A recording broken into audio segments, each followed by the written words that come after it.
a lot, Sudha, for this fantastic talk. I will start asking some questions myself so that people can reflect on your talk and get warmed up to ask questions. I have many questions, so I'll try to control myself as well. But I will start with a personal question about your personal trajectory and how you got involved in. I mean, since this is part of ER in a broad sense, how did you get interested in conceptual modeling, and how this original interest with data semantics and with conceptual modeling, how these interests were transferred to these other areas in which you did very interesting research? So that's a great question, Giancarlo. I actually, my early research, if you go to DBLP and do a Google or look at my trajectory of research, you will see that I was totally into conceptual modeling. So of course, in 1979, when Peter Chen's paper first came out, I was in a PhD program in the early 80s. And at that time, AI, was very different. The term AI was different. And so I had sort of a choice. And I was always very interested in working with data. But unfortunately, data was not available. But then this paper had come out and it had generated a lot of interest. And that's about the time, sort of the early 80s, when the PC came in, local area networks started developing, and I was an optimization modeler at that time. My dissertation was on modeling and doing an optimization model for allocating data across a network. And when I got my faculty job here at University of Arizona in 1985, one of the biggest challenges was that we were not necessarily talking about splitting a data into multiple parts, but people were starting to think about connecting different islands of data. And one of the biggest problems in connecting heterogeneous data sets was semantics.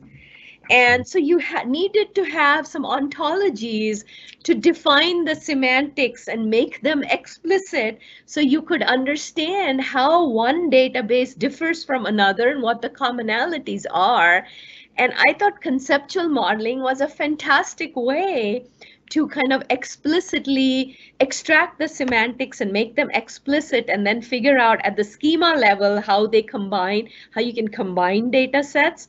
And then at the data level, to use some statistical methods to see if one record is the same and how to link it, right? So there were two levels.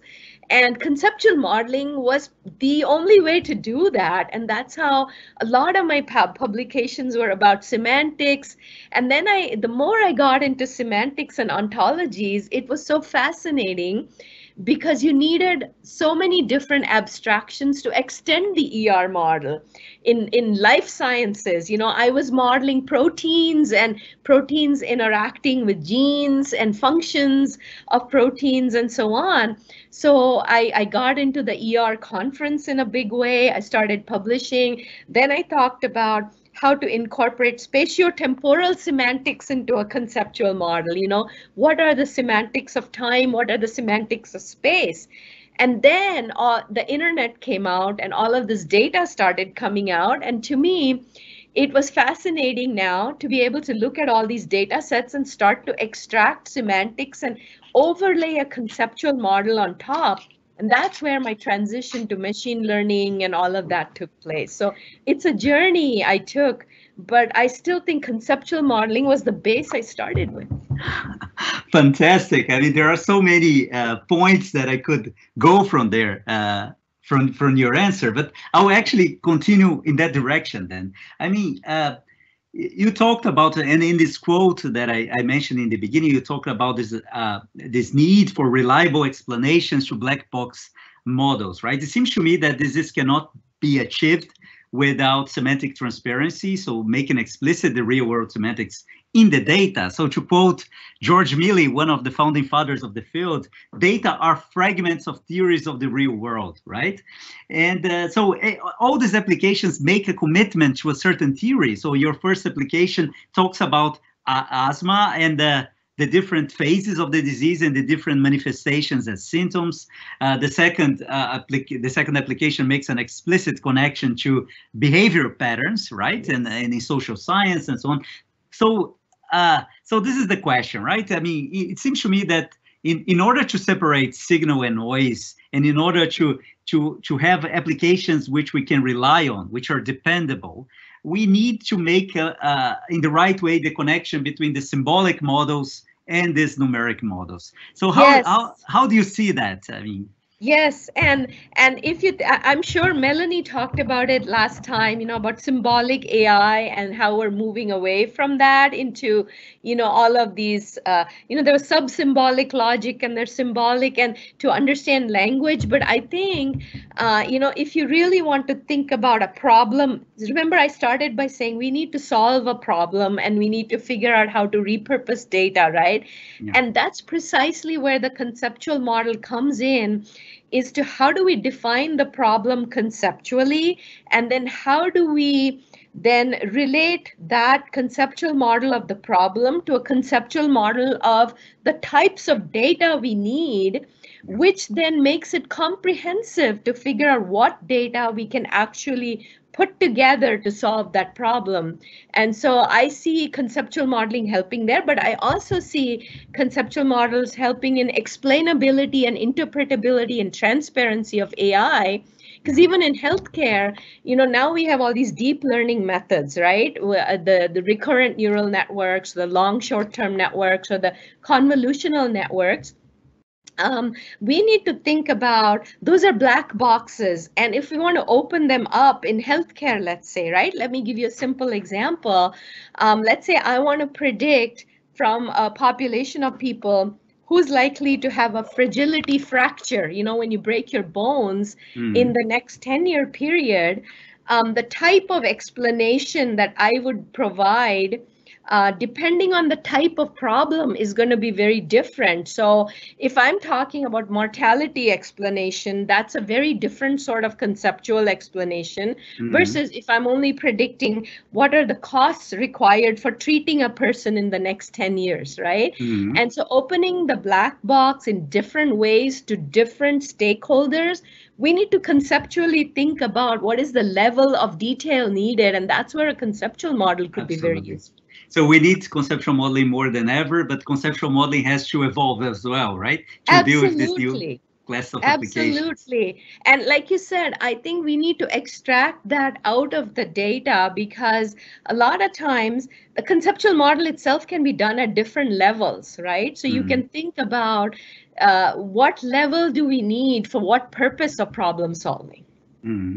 We were talking about, you know, explainability and semantic transparency and dependability, but also you mentioned privacy, and there are, of course, the issues of trustworthiness and fairness. So this all can be, let's say, put under the umbrella of ethics for data, right? Ethical data, ethical information systems. And it seems that we need some conceptual clarification work there as well to try to understand what we mean by trustworthy data and fair data and things like that. Yes, and I think that's an excellent point.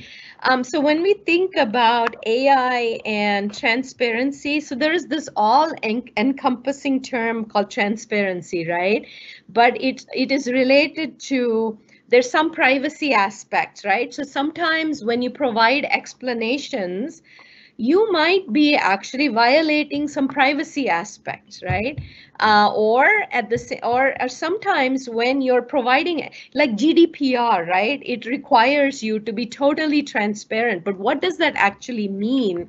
If I have a method, a machine learning method that is going to predict and classify people into worthy of getting a credit card or not worthy of getting a credit card or a loan, what is transparency, right? One is you want to tell people why they didn't get a loan, right?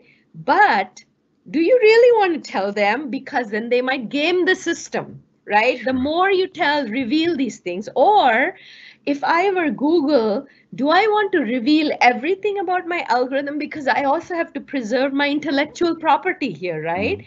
And so there is this inherent conflict between how much you can reveal, how much do you want to reveal, and how do you sort of separate that line. And I think some conceptual modeling can come in very useful there. I fully agree.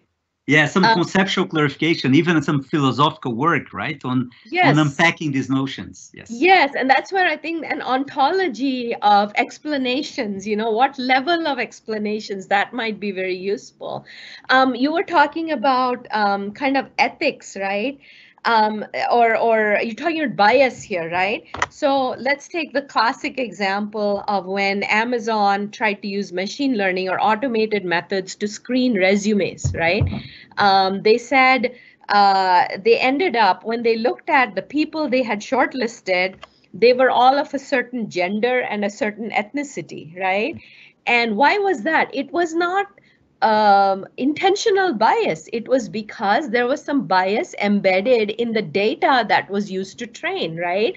They used the resumes of their current employees, and their current employees were of a certain gender and a certain race. And that's why all the shortlisted people for interviews were of that same gender. And so sometimes it's easy to spot biases like that. And so often we talk about bias in terms of gender and ethnicity, religion, but there are biases we're not even aware of. Absolutely. There are things we don't even think about. And so maybe conceptual modeling can sort of help us think about what are those types of biases that we might need to think about, and then how do we develop methods to extract those biases. So I think that's another very promising area. Very interesting. There are already many questions from the audience, but I'll ask one last question myself. And it has to do with, so you talk about this 5V's model of big data, but it seems to me that the real problem there, or the most difficult part, is on variety, right? So heterogeneity of data. So you did quite a lot of work on that. And I remember this very nice work on the semantic conflict resolution ontology. So I was wondering if you think that that could play a role there. So this is the first part of the question. And also, there are many works many parts of your research in the past that would actually connect to ontology, not only in this formal sense, but in the big O philosophical sense. So I remember your work on provenance data semantics, that you're using Bunge's ontology and Chisholm's ontology, but also one of the papers, one of my favorite papers in which from you is this work that you did on the semantics, on the temporal data semantics of atylic and atylic events. So can you comment on that, on how this more conceptual philosophical work could play a role in dealing with variety and heterogeneity and the semantic interpretability of data? So first of all, thank you very much for actually recalling those papers. Those are some of my favorite papers, and I appreciate your very kind comments on those. So I actually think that more than ever now, those kinds of semantics, so first of all, when we're repurposing data, right, there's a lot of heterogeneity, and that's the variety is really all about heterogeneity and the types of heterogeneity. So that scroll paper is even more applicable now because we're looking at things like the resolution of the time, the resolution of the various levels of detail in the different data sets, and how to resolve some of those conflicts to create an integrated data set, right? But remember now I said the two most important things in this variety, even if there is variety, is the timestamp and location. And so understanding the semantics, whether it's atylic or telic, whether there's a stopping point or not with respect to time, and also in terms of the spatial semantics, how do we combine and mishmash different data sets with different kinds of spatial semantics? We need that because in order to repurpose data, we need an explicit semantic description of all the data sets, and which is where the provenance comes in. Because if we are repurposing data, we need to know what was the data collected for originally and what does it contain in it, so we know the provenance and we can determine the suitability. So I think all of those are even more important, that conflict resolution ontologies, the spatial semantics, the temporal semantics, and the fact that we need to know the provenance. So I feel like all of that really helps me think about how to repurpose data, and by making the conceptual model, the semantics explicit. Excellent, Sudha. I'll move to the questions from the audience then. First one is, where do you think, where do you draw the line, if any, between what is machine processable and what is solely human processable data? Okay. So I actually, so human processable data, is that what it's asking? Yes, machine yes. processable data versus human processable data, yes. I think today almost every piece of data that you can digitally capture, whether it is structured numbers, whether it's text, whether it's sound, whether it's images, whether it's language, all of that to some extent is digitally processable. Of course, if you're processing images, understanding what the image contains, it's still an open problem. Understanding language, I think, is still not a fully solved problem because we can use the same words to describe things in very different ways or mean very different things. But I think to a large extent, anything that can be digitized is machine processable. I think where the human comes in is in interpreting the results in even if you can process it and you can do predictions with the data, ultimately a human being is the one that has to make the ultimate decision in terms of thinking about what do I do if I have this prediction, and can I trust this prediction, and can I use any knowledge I already have to decide if I want to overrule the machine that makes a prediction. Can you elaborate how you were able to discern the tweets regarding the term asthma in the sense of the actual, describing the health status of the person uttering the tweet from the metaphoric sense? Okay. So this is where I think we've used a combination of different methods.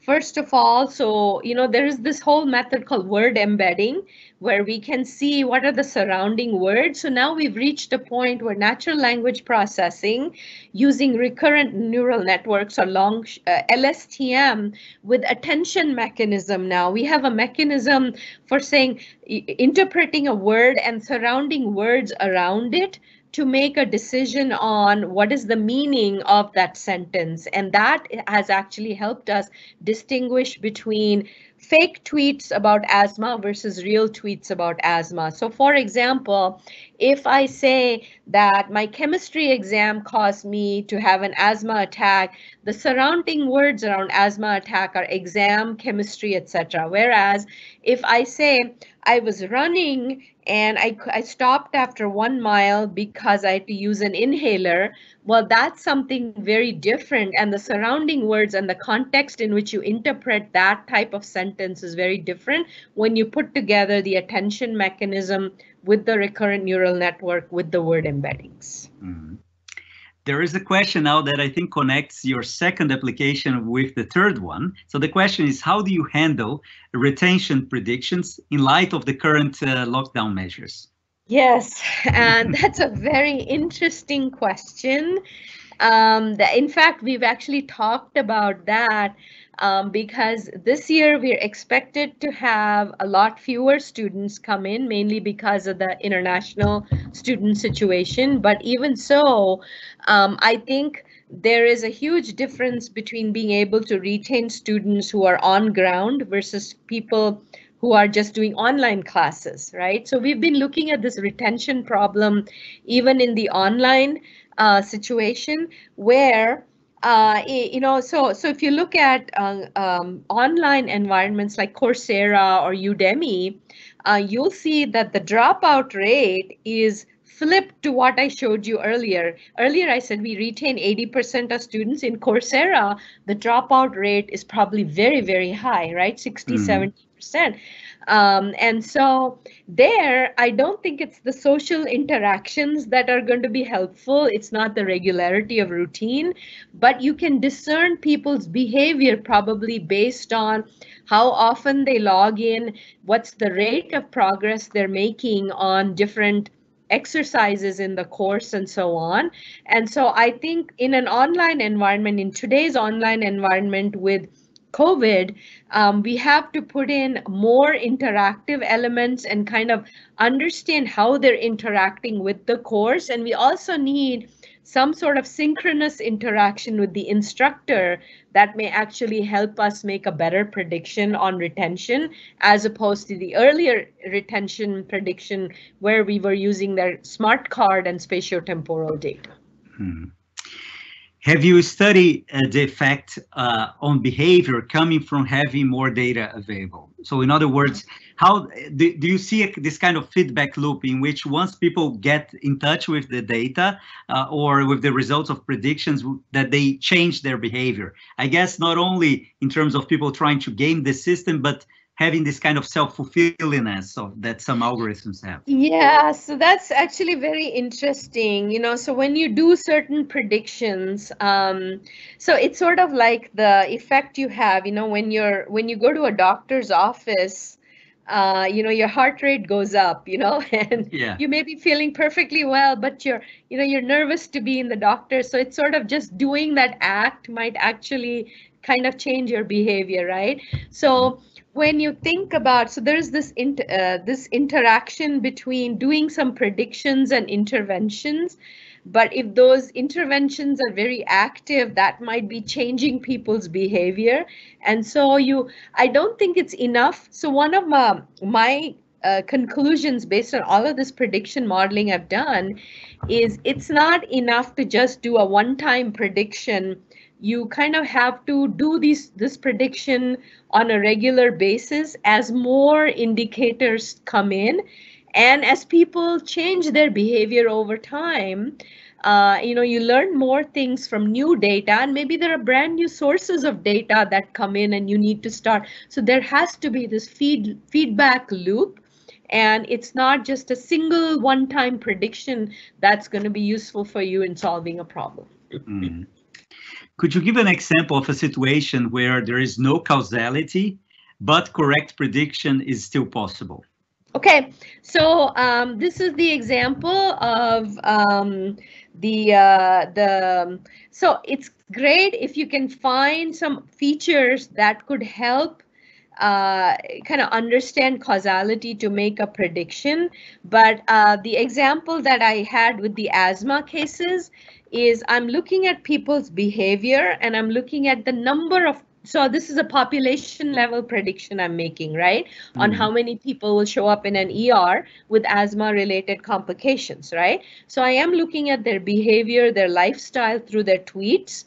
I'm looking at the EPA, the pollution data, but it's not the tweets that are causing people to end up in the ER. It's the behavior that they're describing in the tweets that is helping me figure out how many people potentially might end up. So there's no causality between their tweeting and ending up in the ER. It's just a signal that tells me that maybe they're spending time outside, and that gives me a certain percentage of population that might then end up having asthma exacerbation. So that's a classic example of there's no underlying causality, it's just a prediction. But another example is, there is this hospital that actually monitors newborn infants, premature babies, right?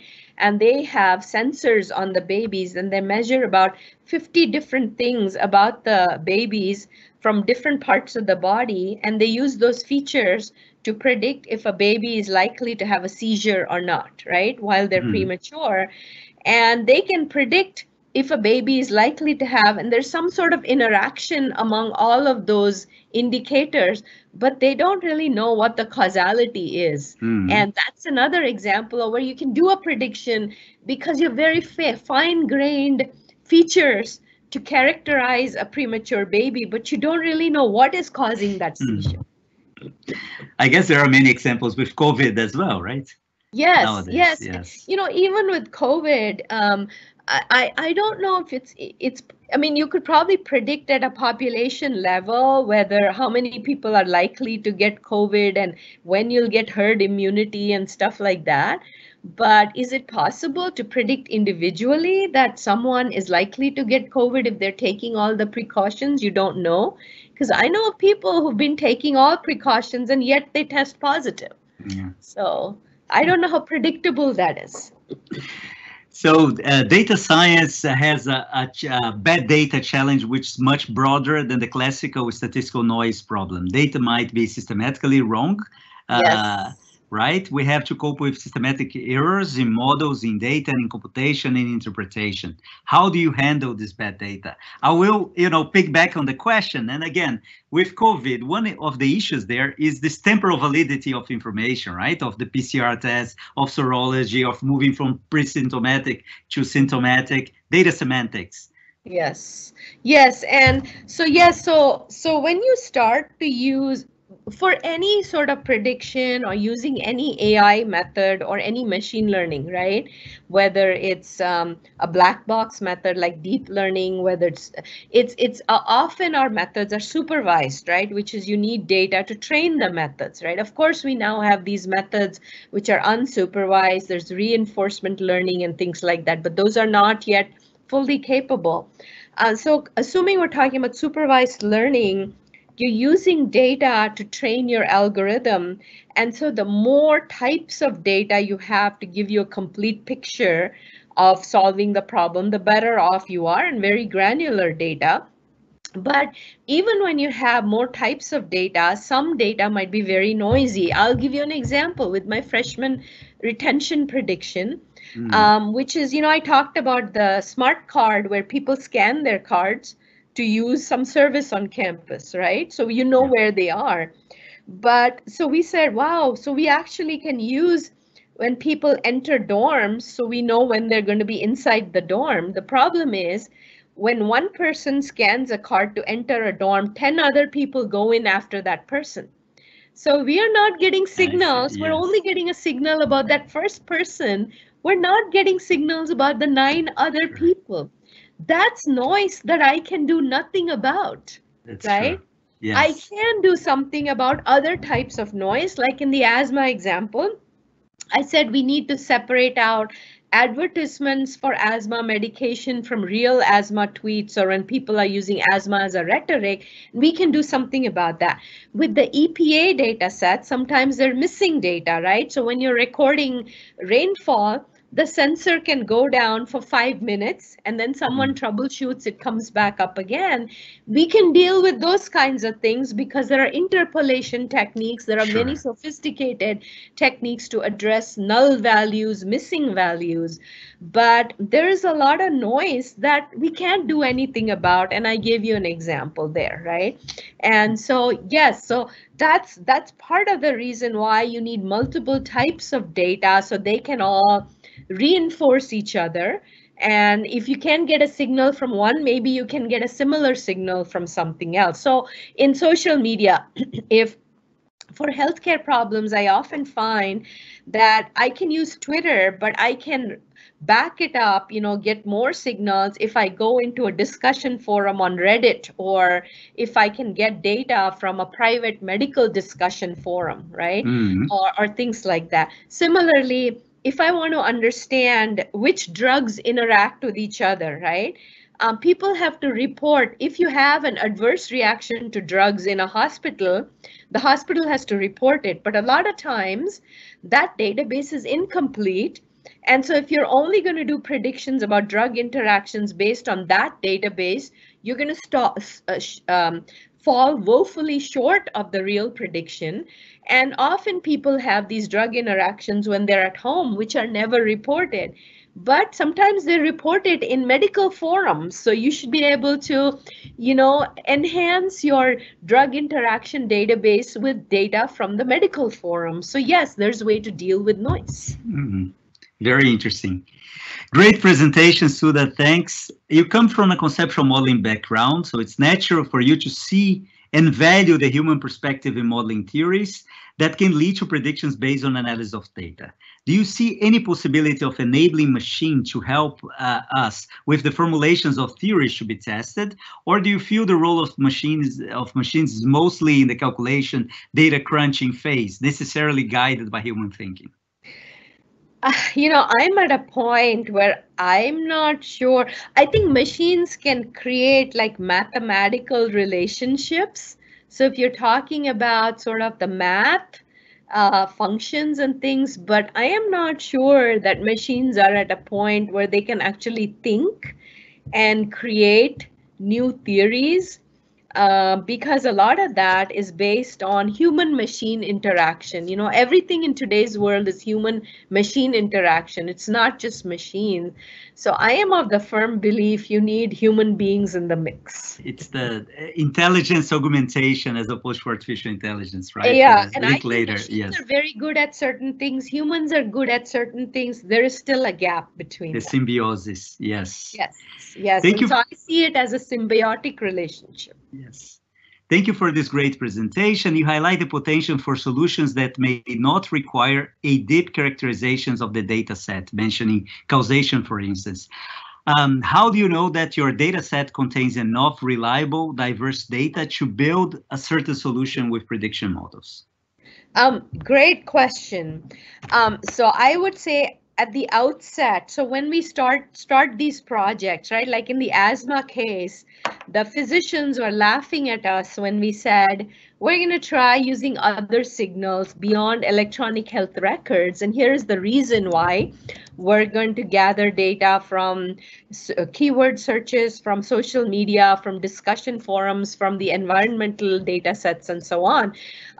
They laughed about, what are you going to find on social media, right? And so this is an experiment. I view every type of research project where I'm doing prediction as a mechanism that's guided by some theory, but sometimes there are no theories that guide. And if we only rely on past theories, we won't find enough, right? So you have to experiment. And sometimes it could be a failure. You don't have enough accuracy in your prediction. Fortunately, with supervised techniques, you always have some ground truth, right? And so you need not only to train your algorithms on data that you have, but you need ground truth. So you separate your data into two parts, the training data and the testing data. And the testing data is really the ground truth.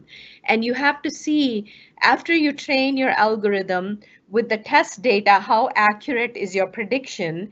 And you can tune your parameters to increase it. But after a certain point, if you have too much noise, you're not going to get that accuracy in prediction with your ground truth. So that's the first test. That tells you that you probably need other types of signals as well. Right? And again, like I said, you're never going to get 100% accuracy in prediction because sometimes there's noise and sometimes you're not getting all the signals, and that is the nature of prediction. There are then two questions here, which I'm going to combine in one because I think they're asking the same thing in the end, which is how do you see the possibility of learning conceptual models from big data? Okay, so I actually think this is very similar to what I did earlier in my publications, which was in the early stages of my career, I was looking at data sets and trying to extract a conceptual model based on what I could see from the schema definition as well as the data instances, right? And the data instances are actually good to understand how certain records are related to each other. So I actually think in today's world, if we have these data sets, we can use machine learning methods to see how those data are related to each other. And that's where the conceptual modeling abstractions come in that tell us if one data set is a subset of another data set, or there's a subset of records that is describing what we would call a real world entity, is it describing some attributes of that entity, Or is it a subclass of that entity? Is it a subset of that entity? And what is the cardinality of the relationship between two entities which are described somewhat differently? Is the mechanism for describing the identification of one entity the same in the other? Those are all conceptual modeling abstractions, and you can glean those from the data using machine learning methods. Mm-hmm. Sudha, I'll ask one last question myself. I mean, we could stay here the whole day talking to you, but I think we have to wrap up. So this is, when I look at your, recent research, but actually I could see that on and off throughout your career, this, not only this interdisciplinary nature, but this concerned with being socially relevant and with social impact, and also aware of the potential impact of everything we do. So the question is this something that, happened accidentally, or was there, this concern was there from the beginning, was something that you actively pursued to do research which has this kind of social impact? So I think there's really two parts to your question, Giancarlo. One is about interdisciplinary and one is about the social impact, right? Yeah. When I first started out, my training was in computer science, but my advisor was a mathematician, right? And so she was into algorithms, but I also had another advisor in the business school, and he always told me that your research has to be impactful. And we used to have these conversations about what does impactful mean. On the one hand, impactful is maybe you produce a method like Peter did with his ER model, right? It's so impactful, right? And now it's actually being adopted by industry. It's not just a widely cited paper, because impact can be related to citations. It can be related to maybe commercializing something, doing tech transfer, and maybe then, the broader aspect is it being incorporated into, our daily life, right? And that would be, so as a researcher, I always wanted to do something that would have an impact. And to me, impact was more than just getting one more publication in a major journal, right? You need to do that as a young assistant professor. You have to publish, and you have to publish in the good journals, and you have to have good methodology. So yes, that was always there. But my ultimate goal was always talk to other disciplines, because your research becomes more impactful when you see how your methods sort of interact with methods people use in other disciplines. And that's how I started getting into the natural sciences and looking at how you can do conceptual modeling for biological entities, right? And the big challenge there was, in biology, everything was so heterogeneous and there was no way to connect data sets. So I saw a way to sort of impact other disciplines and impact our own discipline in computer science and information systems. And then as I started thinking about impact and I set up the center, I said, now we have all of this data. And there are companies that are very good at harnessing data, like there's Amazon, there's Google, and so on. I don't want to do what they do because I don't think I can compete with them, but I see something that's not being done. That is, we need to solve problems, old problems that have social implications, but in a new way. And that's how, when I set up the center many years ago, I was very determined that I don't want to just predict yet another product to sell to someone, but rather to think about other fields like education, which is very near and dear to my heart as an academic, healthcare, which is near and dear to our heart for everybody because it impacts us. And so that's where the social implications. So it was a very deliberate sort of movement from one type of impact. And I felt like with my center, I don't just want to produce algorithms. I want to actually solve problems with social impact. So it was kind of a thought out sort of decision. Process. Fantastic, Sudha. Thanks for doing that. And talking about impactful and highly influential in a bibliometric sense, we didn't even have the chance to talk about your design science paper which with Alan Heffner and others, which was extremely influential.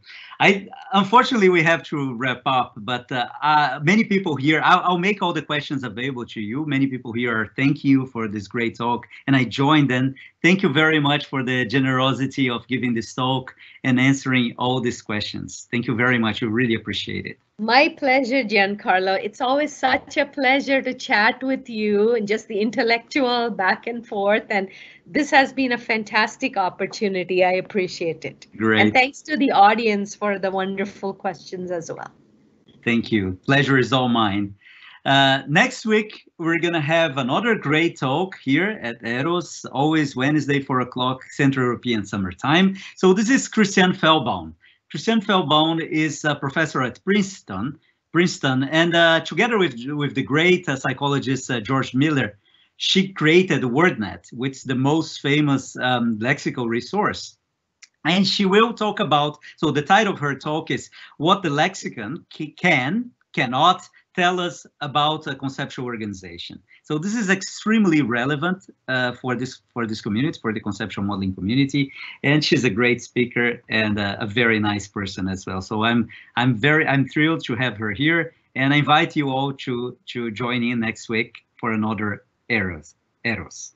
Thank you very much. Thanks again, Sudha. And thank you very much. Bye-bye. Have a wonderful rest of the day. The same to you. Until then, stay safe, everyone.